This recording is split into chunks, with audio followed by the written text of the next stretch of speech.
переехать за границу и открыть там собственный бизнес. Наверное, это мечта практически каждого иммигранта. Сегодня мы с вами отправимся в гости к Виктору, который переехал из Петербурга в Буэнос-Айрес и запускает здесь такое замечательное кафе «Бабалу». Это не первый бизнес Виктора. В России он занимался аналогичной деятельностью, поэтому у нас с вами будет возможность не просто поговорить про открытие бизнеса в Аргентине, но и сравнить его с ведением бизнеса в России. Насколько здесь сложнее или легче вести бизнес? В чем вообще отличие в менталитете, культуре, прибыльности, доходности и так далее? Я обязательно задам все вопросы Виктору о том, какие инвестиции необходимы для этого и сколько может зарабатывать владелец подобного заведения. Поэтому не переключайтесь и досматривайте это видео до конца, будет интересно.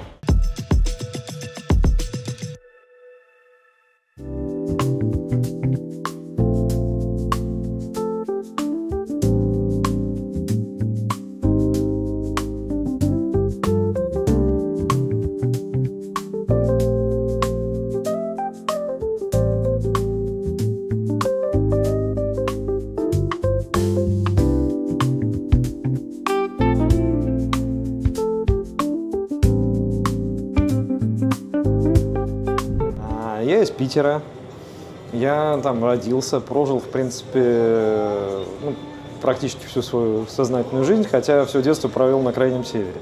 Я из семьи военных моряков, у меня все моряки, все подводники, все севера.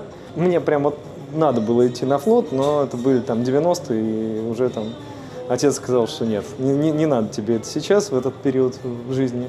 И я занялся, так сказать, чем попало. В 2013 году мы с моим другом и партнером Сидом Фишером открыли Fiddler's Green на Рубинштейна. И вот в декабре он отметил 11 лет. Да, друзья, я сказал, что я расскажу, почему Виктор легендарная личность, потому что он открыл Fiddler's Green. Это мое абсолютно любимое заведение в Питере. Спасибо тебе за него огромное. Это действительно супер история. Мне очень приятно на самом деле, потому что люди спрашивают, говорят, а где приходят такие Fiddler's Green? Я говорю, да ладно, типа, это мое любимое заведение, да, что, реально ты? Вот, да, реально я. Я знал, что это Fiddler's Green делал ты, потому что я помню, когда вы только открывались, я увидел то ли в афише, то ли в Village, когда там писали о этом заведении, Fiddler's Green, а я тоже из семьи военных моряков, у меня отец тоже моряк, да, и я полез тогда гуглить, что же такое Fiddler's Green.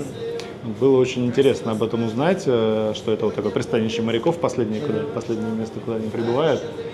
Вот. Ну и я тогда не пропустил вообще возможность туда сходить, и мы, я помню, всю мою семью туда притащили как-то. Что еще? Fiddler's? Потом, значит, получается, в 2013 году Fiddler's. Вообще у нас холдинг, The Head Group, он сейчас насчитывает, как вот Белоснежская 67 гномов, последнего все время забываешь. Я не помню, сколько у нас сейчас заведений, можно посчитать. The Head, да, на Белинского 9, самый известный джазовый бар, самый наш, так сказать, это бренд. С Billys Band. Да, это с Billys Band, и, соответственно, их 3. Соответственно, Fiddler's, он был после шляпы, да. Потом у нас была аптека, было классное место, потом нам пришли к нам с 2 чемоданами денег, и мы не смогли от этого отказаться, и мы ее продали. Вот. Анонимные дегустаторы в конце Рубинштейна 27. Потом был вот в 2017 году открыт Red Corner на Некрасова. Значит, и потом вот открыли самое было свежее заведение до последнего, это был Dog's Drum на Петроградке. И вот буквально в декабре открыли там еще один бар под названием «Ветки». Они буквально тоже рядом друг с другом находятся, так что можно туда-сюда паб-кроул устраивать. В Питере у The Head Group есть история с пьяным маршрутом. Да. Расскажи, во-первых, что это такое? Он начинался как пьяный маршрут. Значит, пьяный маршрут – это есть очень древнее развлечение под названием паб-краул. Или, так сказать, бар-краул. Это когда ты гуляешь между барами, в каждом пропускаешь стаканчик, общаешься с людьми и идешь дальше. В Питере этот формат просто цветет и пахнет, потому что особенно в холодное время года, то есть ты Зашел в теплый бар, значит, накатил рюмочку или коктейль, с кем-то познакомился, с кем-то, значит, пересекся, пожал руку, потом вышел на морозец, прошел минут 15 до следующего бара, как-то, значит, немножечко подостыл, и можешь выпить еще там рюмочку или коктейль. И, в общем-то, это такой движ, то есть в лучшие годы я обходил до 11 баров, потом, когда ушел из большого спорта, сократил это где-то до 7, до 8. У нас рекорд 10 был, да? Да. Вот. А поскольку у нас все бары до определенного времени были расположены в центре, у нас был замечательный как бы вот как раз круг по всем нашим заведениям. То есть ты начинал с где-нибудь часиков в 7-8 в красном углу, где ты там плотно ел, выпивал там первую пинту или первый коктейль. И дальше ты шел, как правило, в Фидлерс. Там ромчик или там виски, можно было съесть какую-нибудь закусочку типа того же вот корнбифа. То есть вот здесь мы делаем ростбиф, а там корнбиф. Потом дальше у нас на маршруте ад, да, с настойками. Дальше у нас на маршруте аптека с коктейлями. Дальше мы возвращаемся к каналу Грибоедова. Тогда был жив еще Bottleneck, который мы к чемпионату открыли. И из Bottleneck ты возвращаешься в шляпу уже там, к 12 к часу. И там как раз самый разгар джаза, и ты, соответственно, заканчиваешь вот там вот. Ну, вот у тебя в России бизнес, большой опыт, некая известность в рынке, да, то есть тебя знают, понимают, кто-то восхищается твоими заведениями. А ты уезжаешь сюда, в неизвестность, где надо начинать все с нуля. Как это нормально? Сложно принималось решение? Так получилось.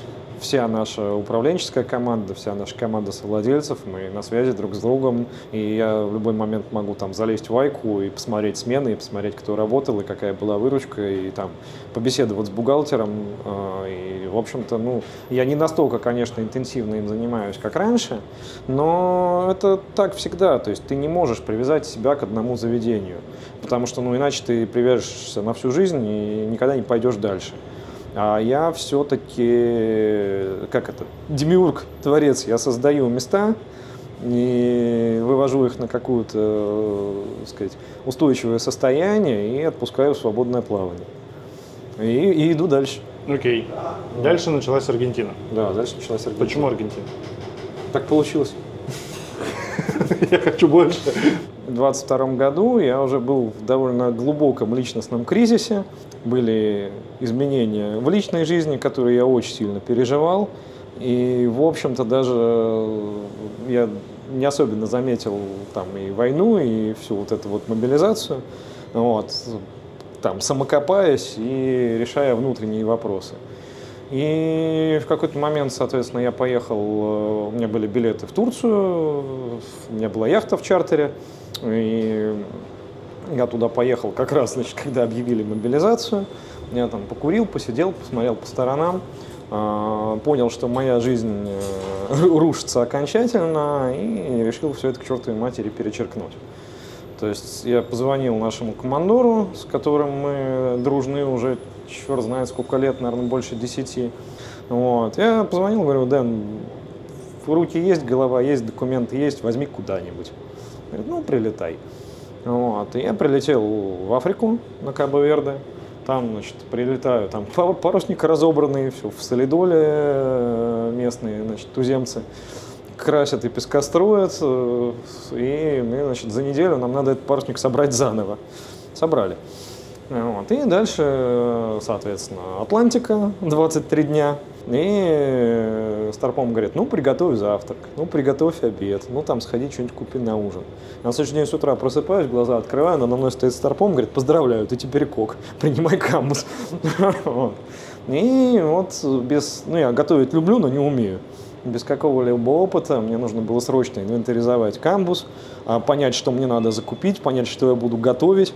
А впереди Атлантика. Как бы в магазин не сходишь за овощами. Вот. Ну, сделал. Учитывая, что меня там не повесили на рее, не провели по доске, в общем-то, получилось хорошо. То есть ты реально как иммигранты начала 20 века. Да, я пришел в Аргентину на корабле, более того, на парусном. Вот. Ну, то есть мы сначала пришли в Бразилию, потом дошли до Ушваи, сходили в Антарктиду, и у меня на 4-й месяц уже немножко кукуха стала подтекать, и я сказал, что, типа, ребят, все, я на берег. Были мысли оставаться? Думал, что ты откроешь здесь бизнес?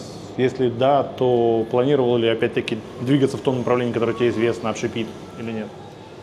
Ну, сначала я, конечно, депрессовал, потому что ты прилетел в незнакомый город, ты не знаешь языка, у тебя нет друзей, и ты как-то пытаешься, знаешь, как вот ребенок, да, который, как я говорил, начать жизнь с чистого листа. Вот я точно так же там щупал мир вокруг себя, смотрел, как он отвечает, и пытался как-то, значит, учиться в нем жить. То есть я пошел на интенсивный курс по испанскому, и я устроился работать в бар на Реколето. Но вот я сейчас вспоминаю, то есть я работал за... У меня была смена то ли 5, то ли 6 тысяч песо. Это было там что-то $12. Вот. А при том, что смена начиналась там, когда в 6, полседьмого, а заканчивалась там в 4 часу ночи. И то есть у меня была какая-то подушка, но она прям стремительно заканчивалась, учитывая, что в России как раз после мобилизации вся публика, которая сидела в барах, она встала и пошла сидеть в барах там в Тбилиси, в Дубае, там вот куда угодно. И вот эти вот месяцы с сентября по, наверное, апрель, вот эти полгода, то есть это была прям беда. Вот. И, конечно, это не добавляло радости на тему того, что, так сказать, я черт знает где, и денег почти нету. Сложно сказать.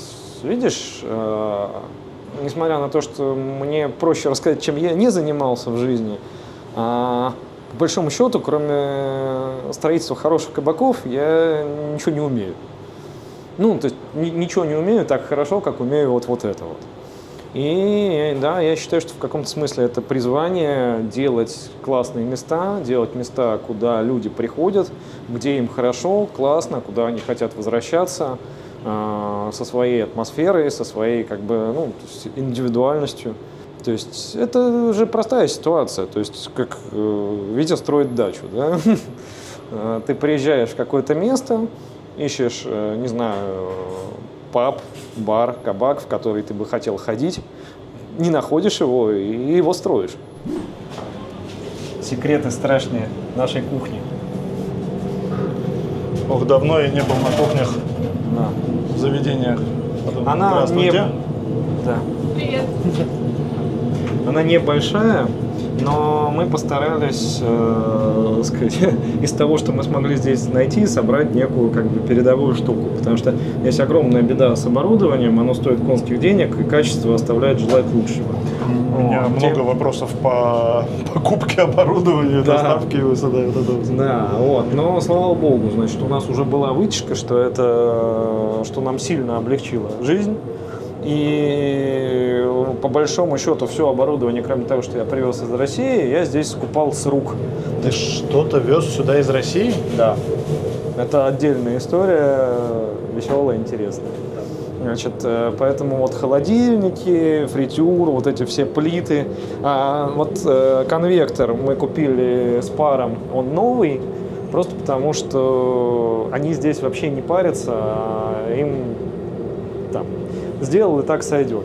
Вообще и так сойдет, это, в общем, главный аргентинский такой дзен. Вообще стараемся максимально газ использовать, потому что электричество стоит в последнее время как-то совсем кусаче. Для организации она там другая идет цена совершенно, чем для физических лиц, когда ты живешь в квартире, например, оплачиваешь, правильно? Да, это так.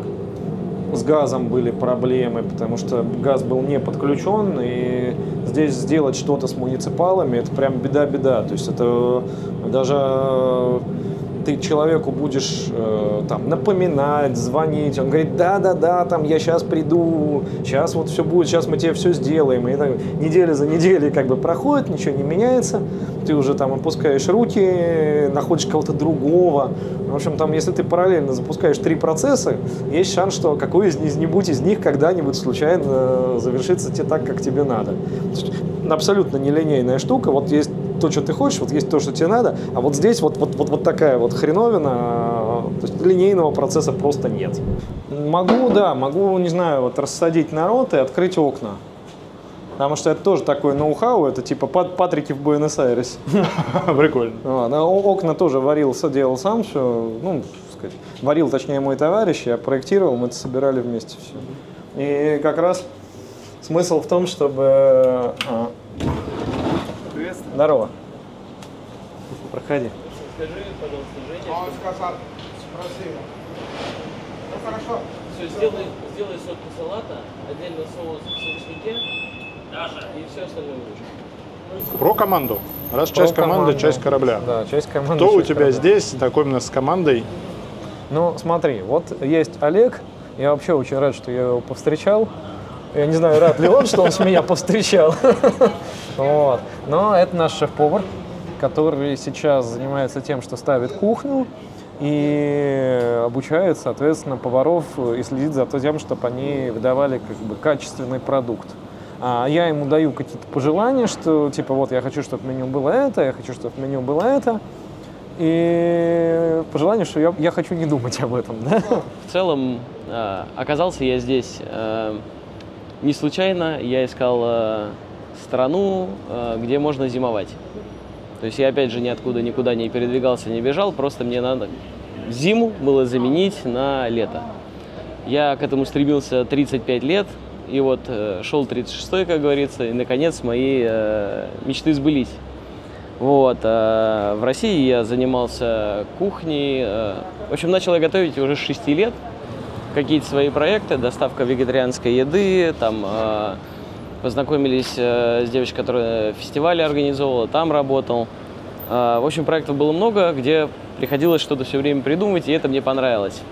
И когда я ехал сюда, я абсолютно не думал, что я здесь буду готовить. Думаю, кому это надо, кому русский человек нужен тут, чтобы готовил. Мне нужен. Ну, это как оказалось, да, заказы стали прилетать один за одним, чтобы вот как в частных семьях готовил. Вот. И с Витей встретились, мы поняли, что просто уже на общении, что мы оба такие персонажи, которые, как это слово называется, когда дотошные и вот делают до конца. Педантичный. Педантичные, да. Даже не педантичные, а в общем замороченные. И когда вот пока вот что-то хорошо не будет, не можем успокоиться и можем на это злиться. Это Витя это уже мне сказал, мне это уже нравится. Ну, давайте будем честны, местные рабочие рукожопы. То есть мало того, что рукожопы, так они могут не выйти, ну, потому что дождь, или потому что у меня плохое настроение, или потому что я вчера в баре был, или мы с ребятами на футбол идем. И делают они откровенно тяп-ляп. Вот. И я выгнал 3 бригады местных и сказал, что нет, все, ребят, я нашел, так сказать, соотечественников, и мы дальше, значит, продирались через все эти тернии, допилили это все напильником до вот теперешнего состояния. Мои 2 подруги, которые открыли здесь прекрасный, значит, семейный ресторан в Бельграно, называется Алисия и Эль Гато. Ну, по Алисе в стране чудес, соответственно. Вот. Я сначала иронизировал, потом я понял, что это было просто гениально. Девчонки из России привезли, по-моему, то ли 4, то ли 5 таджиков на 3 месяца, и они им сделали все. То есть вот от и до, то есть там от заливки пола до там электрики, ну, короче, вот, ну, реально всего. Чисто на период действия турвиза на 3 месяца. И благополучно отправились назад. То есть они ему платили зарплату, оплатили чартер туда-сюда, проживание. И когда у меня вот счетчик денег уже вот стал в разы превышать бюджеты, я понял, что это была, наверное, одна из самых гениальных идей. Ты бармен? Привет. Привет. Ну, я Валера. Да, Валера. Валера. Валера, да. У меня первый вопрос про Валеру. Вот. Ты именно Валера? Да. Валерий. Валерий Модестович Мартинес. Модестович. Да, Модестович. Потрясающе. И ты живешь в Аргентине, ты говоришь по-русски, ты Валерий Модестович. Мне очень интересна твоя история. Ну, да, говорю по-русски чуть-чуть, стараюсь. Но еще учусь по-русски говорить. Так что, как моя история, Да, откуда ты? я из Кубы, я кубинец. У меня есть отец, который жил, ну, не жил, он работал во время, когда Ленинград, значит, что давно назад. И ну, я был маленький тогда. закончил 10 класс, потому что он работал как вице-консул там в Ленинград, ну, с Питера. Так что он был на посольство, и нам предлагались как фамилия, которые должны быть там в Союзе. Так что я закончил 10 класс там в России, а еще сделал 1 год в Политехнический институт. О, в Питере? В Питере, да. И поэтому говорю по-русски. Чуть-чуть. Еще вспомнил говорить по-русски. А как в Аргентине ты оказался? Я влюбился? Влюбился, да, с аргентинской девочкой. Потрясающе. Вот поэтому попал здесь. И 26 лет уже назад. Почему в этот раз кафе, а не бар? Каждое заведение, оно отражает определенный жизненный этап. То есть ты живешь, ты меняешься, меняются твои потребности, меняются твое восприятие мира. И ты строишь то, на какой волне ты сейчас находишься. Если честно, у меня просто нет здоровья уже бухать, поэтому... Я очень хорошо понимаю. Поэтому после того, как я завязал бухать, я решил, что мне нравится начинать свой день с хорошего завтрака. Ты приходишь в заведение, где спокойно, где играет тихая музыка, где ничего не раздражает твой глаз, ты берешь хороший большой завтрак, не знаю, там, английский завтрак, у нас драники с лососем залетают, топ, кашу делаем, люди, даже местные аргентинцы приходят, едят кашу, авокадо, тосты, там, не знаю, с бокалом игристого или там с беллини, с мимозой, с чашкой хорошего вкусного кофе, начинаешь свой день вот таким вот образом. Друзья, да, надо понимать, что аргентинцы не воспринимают тот завтрак, к которому привыкли мы. Завтрак – это чашка кофе и медиалунос, это и какой-нибудь торт еще, может быть, тоже на завтрак вполне себе завтрак. Да, и маты. И маты, целый конечно, день. тоже, да. Как я говорил эту историю, что мне нужно было заведение с завтраками, пришлось его построить. Понял, круто, мне очень нравится эта философия. Что ты нам можешь сейчас, во-первых, посоветовать заказать у тебя? Что из того, что вы уже запустили, что есть интересного? На самом деле у нас пока меню несколько сумбурное, потому что мы не знали, то есть это опять же, это концепция строительства заведений. Зачастую заведение становится заведением в процессе. То есть, грубо говоря, есть 2 концепции. Одна – это когда у тебя есть в голове некая идея, которую ты можешь заформить, зарисовать и воплощать от начала до конца, если у тебя есть маленькая буровая вышка где-нибудь в Техасе. А вторая идея – это ты видишь помещение, и у тебя относительно помещения, то есть ты понимаешь, что здесь может быть, и развиваешь эту идею как-то. И обычно, опять же, в условиях ограниченных бюджетов мы строим второй вариант. То есть даже обычно название заведения у нас получают за месяц до открытия, потому что мы берем помещение, думаем, здесь можно сделать это, фигачим. И где-то уже под завершение мы такие смотрим, что же мы построили? Мы вот это построили. Значит, как вы яхту назовете, так она и поплывет. Здесь в первый раз у меня было немножко по-другому, потому что я посмотрел на это помещение, но я заранее знал, что я хочу, и это был матч, и идея с помещением очень хорошо подружилась. И действительно, это, наверное, в первый раз, когда я сделал дизайн-проект и ничего в нем не менял. То есть я тупо воплощал его по шагам, и если вы посмотрите, например, на визуализацию, которую, сделал мне дизайнер, она неотличима абсолютно. То есть вплоть до мебели, вплоть до каких-то реально мелочей или элементов дизайна, просто что-то пришлось, господи, что я говорю, все пришлось делать руками и с нуля. Хорошо. Из того, что есть сейчас, что мы можем попробовать, чтобы всем передать, как нам здесь вкусно? Несложно ответить на этот вопрос, потому что так получилось, что все сюда стали ходить за драниками.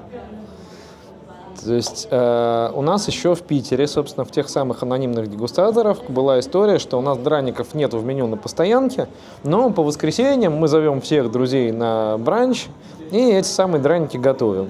Там с лососем, с ростбифом, то есть там кому как нравится. И я поэтому очень-очень скучал. И поэтому, то есть, я даже не планировал особенно вводить их в меню, но говорю, слушай, Олег, сделай. И он сделал, и что-то как-то всем так залетело, что у нас драники самая ходовая позиция. Из специалитетов, понятно, что где черный хлеб, там и сало, где сало, там и настойки. Пока что, соответственно, перцовка хреноуха, но... У меня за кадром жена в обморок упала, друзья. Просто от того, что он рассказывает сейчас. Опять же, вот надо доделать кучу вещей здесь.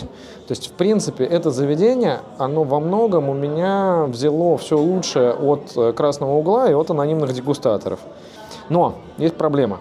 Аргентинцы, кроме фернета, крепыш не пьют. То есть, окей, у них есть там фернет кока, они сейчас открыли для себя джин-тоник. В лучшем случае эстеты могут заказать там негрони или у перуанцев писко-сауры. Писко-сауры, мама дорогая, какие тут вкусные.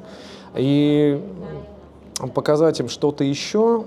То есть я пытаюсь объяснить им, что у нас в России алкоголь это не то, чтобы нафигачиться, да, а это некая специя, то есть это как аккомпанитив к еде. То есть, условно, борщ будет гораздо вкуснее, если бахнуть рюмку. Вот. И я спрашивал всех местных, типа, а почему? То есть, почему вы крепыш-то не пьете? Это же прикольно. Говорят, во-первых, причем я спрашивал молодежь, я спрашивал там дедушек степенных, и по большому счету они мне дали ответ, да, действительно. То есть культура потребления алкоголя – это культура иммигрантов еще довоенная. То есть, например, если вы замечали, ты идешь тут, какое-нибудь старое кафе, которому 100 лет, сидит дедушка, читает газету, и у него вот это вот кафе «Картада» и вермут, и рядом стоит сифончик с водой. И он там прихлебывает это, и воды из сифончика туда доливает. Вот это вот, я просто смотрю, я таю, когда я это вижу, потому что это еще довоенные европейские традиции, и... Я ехал сюда, мне всегда казалось, что Аргентина это какая-то такая латиноамериканская перть, куда я поеду когда-нибудь потом, когда объезжу нормальные страны, да? Вот. И я приехал, и я понял, что нет, что это вообще, то есть вот там Бразилия это Латинская Америка, Аргентина это довоенная Европа. По поводу бара в Аргентине, да, то есть я здесь поработал в баре, я походил здесь по барам, я понял, что это типа добро пожаловать в 2007, по уровню там сервиса, по уровню индустрии. И, естественно, что как все вот русские иммигранты, наверное, у которых есть шило в одном месте, типа, приезжаем, все, там, делаем бизнес, делаем то, сейчас мы этим недотепам вообще покажем, как у нас все, значит, в топе, наш этот российский сервис, лучший банкинг, лучший интернет, бла-бла-бла-бла-бла-бла-бла. И мне люди, которые здесь давно живут, они говорят, типа, транкило, ты тут там годик поживи, там, посмотрись, пооботрись.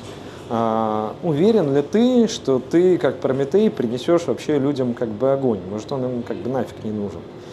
И в каком-то смысле, да, не сказать, что у меня подупал как-то этот пыл, но я действительно этот совет принял и стал смотреть по сторонам. И когда у нас здесь уже сформировалось сообщество рестораторов российских, у нас, кстати, да, у нас есть чатик, общепит-менеджер, я его создал. То есть мы все так или иначе в одной команде, мы друг другу там помогаем, советуем, рассказываем, как вести себя при проверках, там, занять кегу пива, там, рассказать, как получить ту или иную бумажку. То есть такое, очень классное сообщество на самом деле. Друзья, если вы вдруг тоже занимаетесь чем-то подобным, но еще не знакомы, контакты Виктора будут под этим видео, поэтому вы сможете найтись и помогать друг другу. Вот, да. Добро пожаловать. Туда добавляются только те, кого мы знаем лично, те, у которых есть свое заведение, сказать, и кто ценит нашу, сказать, дружбу и поддержку.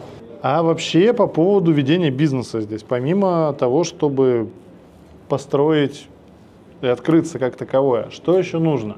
Здесь же документация, у тебя лицензируемая деятельность алкоголя, правильно? Правильно, неправильно. В смысле того, что да, ты здесь можешь зарегистрировать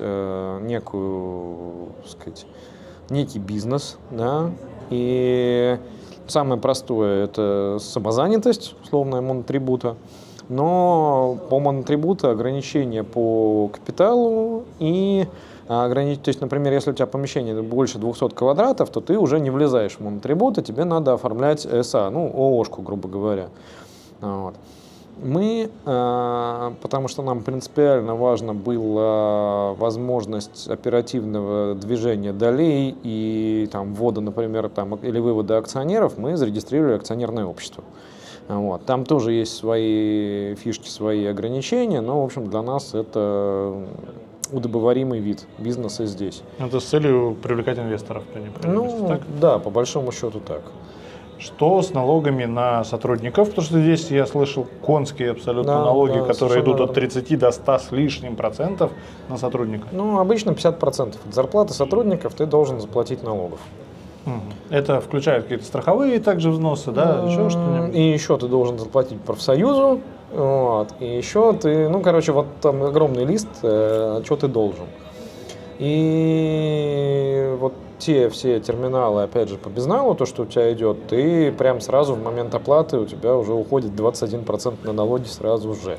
Это если деньги через терминал проходят? Да, если деньги проходят или переводом на счет.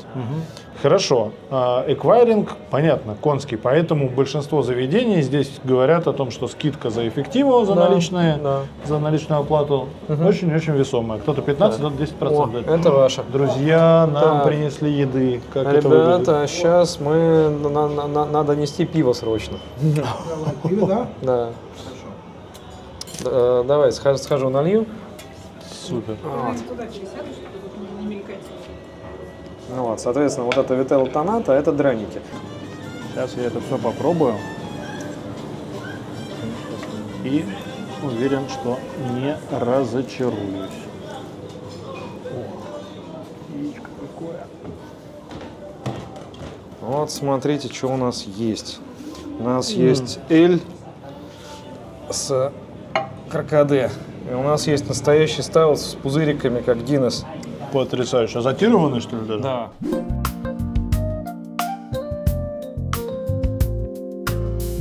А 45 лет назад здесь было кабаре, как мне сказали, значит, соседи.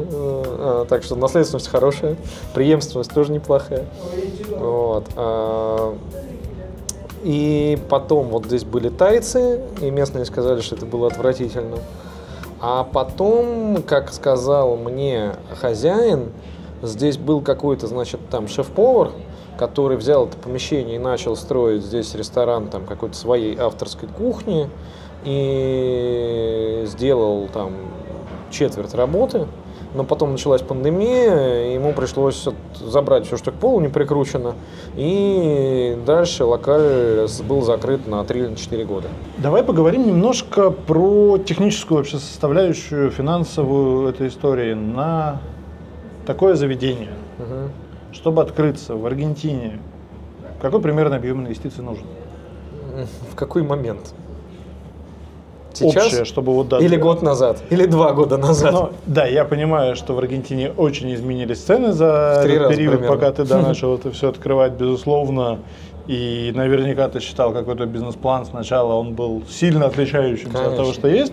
Но по твоим прикидкам на данный момент. Сколько тебе это все обойдется? Смотри,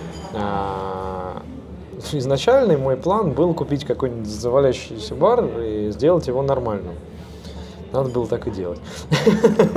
Вот. На тот момент это влезло бы в 25-30 тысяч долларов. Вот, купить там готовый, его там подмазать чуть-чуть. С оборудованием. С оборудованием, да. Там с переуступкой аренды и погнали, запустились. Вот. Я пошел по сложному пути.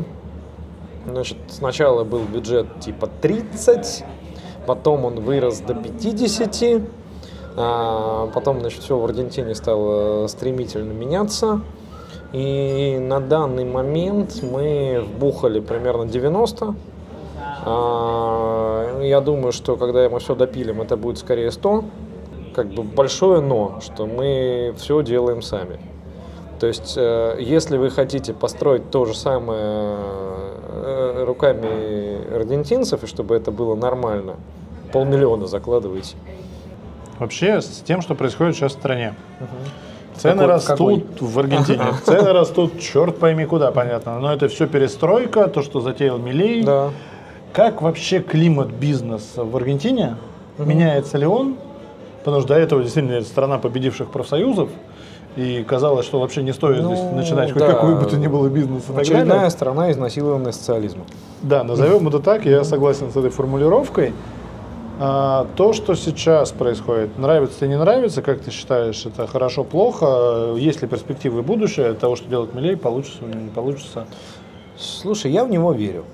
То есть это не хорошо и не плохо, это данность.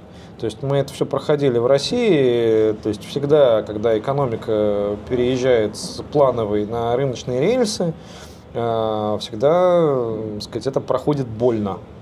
Но в отличие от наших, там, 90-х, здесь все-таки у людей менталитет другой, и я скорее согласен с политикой Милея. Мне самому очень интересно, я запался попкорном и смотрю на это. Но, опять же, поскольку я сам являюсь, так сказать, не знаю, его подопытным кроликом, то есть, и вот государство, которое в процессе перемен является для меня опытной лабораторией, как бы для бизнеса. Вот. У нас с Милеем в этом плане некий компромисс. То есть, как бы я верю в него, он, я надеюсь, верит в меня, и то, что как бы мы make Argentina great again. Я очень благодарен тебе за эту встречу. Во-первых, мне безумно понравилось твое заведение, и я теперь буду однозначно твоим постоянным клиентом, потому что драники – это выше всяких похвал. Было очень интересно пообщаться, очень интересно познакомиться спустя столько лет какого-то такого моего знания о тебе. Очень интересная беседа. Друзья, если у вас остались вопросы, пишите их в комментарии, задавайте, я обязательно передам все Виктору, мы все разжуем, все ответим. Контакты, куда связаться по поводу работы, тоже мы оставим под этим видео. Ссылка на это заведение обязательно тоже будет, конечно, на карте, вы его увидите. Приходите, если вы посетите Буэнос-Айрес, если вы здесь живете, обязательно заходите, оно стоит того. Если вы вдруг знаете кого-то, кто в Буэнос-Айресе нашел какую-то локальную работу, не дистанционную, когда он приезжает сюда и работает онлайн, а здесь непосредственно устроился и работает, пишите в комментарии. Или кто-то открыл бизнес. Я с удовольствием запишу с ними подобное интервью. Мне очень интересно разобрать это все досконально, помочь нашим соотечественникам, кто перебирается сюда, рассказать об этом на весь мир. Ну и тем, кто думает уезжать, не уезжать, подсказать, какие варианты есть открытия бизнеса или поиска работы за границей. Я благодарен вам за просмотр. Виктор, тебе огромное спасибо. Как ты говоришь, теперь пойдем пить водку? Теперь пойдем пить водку, наконец-то. Спасибо, друзья. До новых встреч.